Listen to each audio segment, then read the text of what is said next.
chiama Marco e come tutti sogna il suo futuro. Non ha paura e se serve può lavorare duro. Lui ci ha provato ma a scuola gli è andata male già. Marco ha deciso quest'anno si parte militare. Lascia l'amore e la famiglia e chiude nell'armadio quella sciarpa e lo striscione che portava in ogni stadio. Il tempo passa la domenica sempre alla radio, giornate in curva che ormai vede di rado. Marco è capace e se ne fotte di gradi e stelle. Lui non vuole un mutuo di 40 anni sulle spalle per un pezzo di paradiso sulla terra. Marco parte in missione di pace ma per fare la guerra la paga è buona e dopo tutto manca poco. Ancora qualche mese per raggiungere il suo scopo. Promette di sposarla se esce vivo da quel fuoco. Poi l'altare, la casa, magari un figlio poco dopo. Sì, ma intanto vede quello che non vuol vedere, gli occhi di un uomo che non vuol morire. Gli punta il suo fucile, Marco non ce la fa più, è stanco di sentire quelle urla dei bambini, non lo fanno più dormire. Butta giù, chiude gli occhi perché l'unica salvezza. Fa i bagagli e mette dentro solo colpe d'amarezza. Torna a casa, vede i suoi, è tutto pronto per la festa. Marco sa che la sua vita oramai non sarà più la stessa. Comunque vada sono urla nel silenzio, ma così forte che si spezza la voce.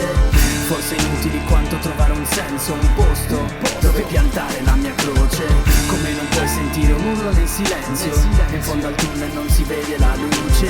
Se questa vita ogni giorno avesse un senso dentro, potrei trovare la mia pace. Marco è stranito, stordito, scioccato, ha i soldi in tasca sì ma non si sente appagato. Giù nei Balcani tirava un'aria strana, ancora l'assente ed è passata già una settimana. Ne passano 2, non si riprende, quello che sente è che qualcosa in lui cresce rapidamente. Non sta bene, è a letto con un linfoma nel petto ma non ha paura, con la cura tornerà perfetto. Ma le prime voci, prime testimonianze di soldati come lui nelle stesse circostanze. Adesso prime morti causa un ragno impoverito. Marco trema, ha capito in che trappola è finito. Passano gli anni tra chemio e trapianti, mentre attorno a lui sono spariti tutti quanti.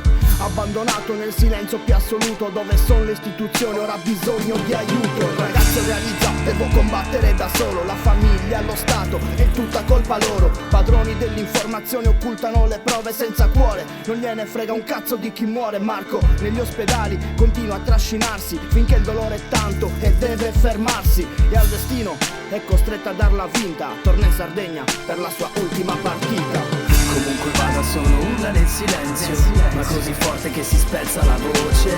Forse inutili quanto trovare un senso, un posto dove piantare la mia croce.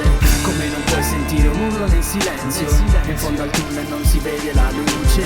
Se questa vita ogni giorno avesse un senso dentro, potrei trovare la mia pace. E in un reparto al Santissima Trinità, orario delle visite, amici, mamma e papà. Lui peggiora di ora in ora, sì è l'unica novità nel silenzio assordante delle autorità. A un certo punto una chiamata dal ministero, pronto a mettere a disposizione un aereo. Vogliono pulirsi la coscienza questi bastardi. Lui fa l'ultimo respiro, per Marco è troppo tardi. E cosa resta? Dolore e rabbia nella testa, in ogni cuore di chi resta in vita. Una ferita aperta e lacera ogni convinzione. Credi nella tua nazione, bugie nella relazione della commissione. C'è chi per Marco continua la sfida, combattendo contro questo stato omicida nelle strade, piazze, sugli spalti, le grida onore a te, grande amico, e il coro che li guida. Comunque vada sono urla nel silenzio, ma così forte che si spezza la voce. Forse inutili quanto trovare un senso, un posto dove piantare la mia croce. Come non puoi sentire un urlo nel silenzio, in fondo al tunnel non si vede la luce. Se questa vita ogni giorno avesse un senso dentro, potrei trovare la mia pace.